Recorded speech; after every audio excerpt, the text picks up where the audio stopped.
15 most commonly used idioms for daily spoken English. Idioms का मतलब होता है ग्रुप ऑफ वर्ड्स, और वो ग्रुप ऑफ वर्ड्स में कहीं इंडिविजुअल वर्ड्स होते हैं, और वो इंडिविजुअल वर्ड्स का मतलब अलग होता है, और वो जो ग्रुप में आने के बाद उसका मतलब अलग हो जाता है। और ईडियम जो है उसका स्पेशल मीनिंग होता है, वो फिगरेटिव मीनिंग होता है, और उसको इस्तेमाल करने पर ही उसका एक्चुअल मीनिंग हमें मालूम होता है। Example, break the ice. यहाँ पर ब्रेक द आइस 3 वर्ड्स मिलके एक ईडियम बना है, और इसका मतलब होता है कि बातचीत शुरू करना। Example, he told a joke to break the ice. इसका मतलब होता है वो बातचीत शुरू करने के लिए एक जोक कहा। Let's play a game to break the ice. चलो बातचीत शुरू करने के लिए एक गेम खेलते हैं। Idiom number 2, piece of cake. इसका मतलब होता है वेरी इजी, बहुत आसान। The test was a piece of cake, मतलब टेस्ट बहुत आसान था। Cooking this dish is a piece of cake. ये डिश बनाना बहुत ही आसान है। Idiom number 3, hit the nail on the head. इसका मतलब होता है से एग्जैक्टली द राइट थिंग, मतलब सही सही बात कहना। आप ये डायलॉग तो सुने ही होंगे, सही पकड़े हैं, मतलब जो भी बात हम कर रहे हैं वो सटीक बात होनी चाहिए। इसके लिए हम hit the nail on the head idiom का इस्तेमाल करते हैं। Example, you hit the nail on the head. आप बिल्कुल सही बात कहे, आप बहुत सटीक बात कर रहे हैं। हर answer hit the nail on the head. उसका जवाब बहुत सही निशाने पर था, ये उसका मतलब होता है। Idiom number 4, once in a blue moon.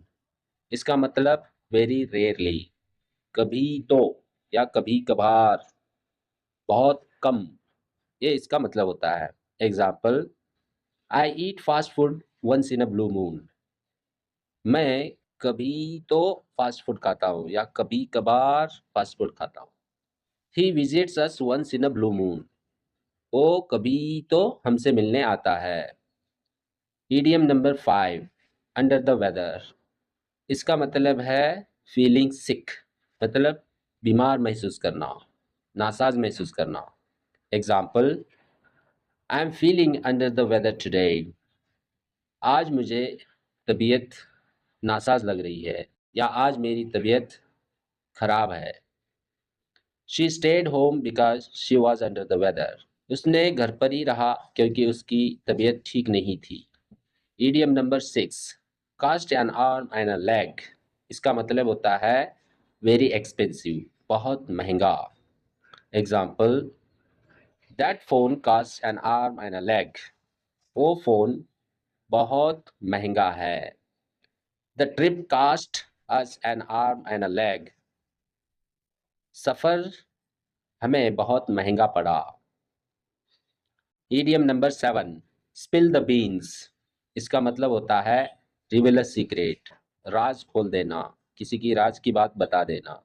Example, don't spill the beans. राज की बातें मत बताओ। He spilled the beans about the surprise. उसने सरप्राइज की बातें कह दिया। Idiom number 8, better late then never. इसका मतलब होता है it's good to do something even if late. देर से ही सही कुछ न कुछ करना। हम ये तो सुने हैं देर आए दुरुस्त आए, इसका मतलब वही है। Example, you finally joined us, better late then never.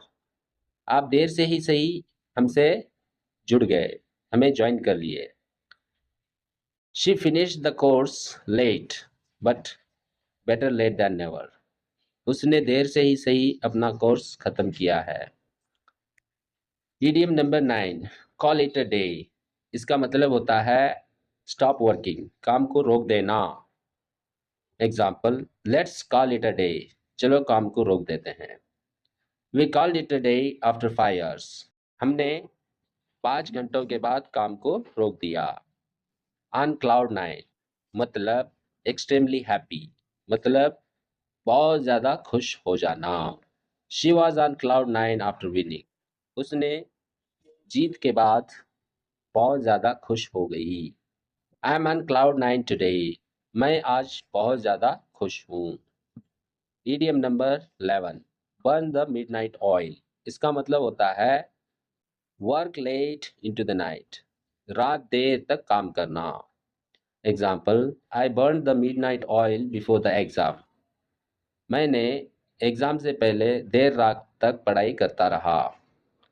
He burn the midnight oil to finish the project, उसने प्रोजेक्ट खत्म करने के लिए देर रात तक काम करता रहा। Idiom number 12, miss the boat, इसका मतलब होता है मिस एन अपॉर्चुनिटी, कोई मौका खो देना। Example, you miss the boat, तुमने मौका खो दिया। We miss the boat by applying late, हमने देर से अप्लाई करके मौका खो दिया। Idiom number 13, a blessing in disguise, इसका मतलब होता है something good that seemed bad at first, जो दिखने में बुरा होता है लेकिन बहुत उसमें कुछ अच्छाई छुपी होती है। Example, losing that job was a blessing in disguise, वो जॉब खो देना ही अपने लिए बहुत ही अच्छा रहा। It turned out to be a blessing in disguise, इसमें हमारा भला ही हुआ। Idiom number 14, keep an eye on, इसका मतलब होता है वॉच केयरफुली, मतलब नज़र रखना। Please keep an eye on my bag, please मेरी बैग पर थोड़ा नज़र रखो। Can you keep an eye on the kids, क्या आप बच्चों पर नज़र रख सकते हैं। Idiom number 15, last idiom, the ball is in your court, इसका मतलब होता है it's your turn to decide और एक्ट, इसका मतलब फैसला आपके हाथ में है।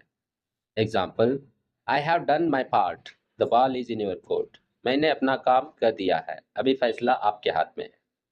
Now the ball is in your court, अब फैसला आपके हाथ में है। तो ये रहे आपके 15 ईडियम्स जो डेली लाइफ में बहुत ज़्यादा इस्तेमाल होता है स्पोकन इंग्लिश में। उम्मीद करता हूँ कि ये वीडियो आपको अच्छा लगा होगा। अगर अच्छा लगा है तो चैनल को सब्सक्राइब करें और बेल आइकन को हिट करें। शुक्रिया।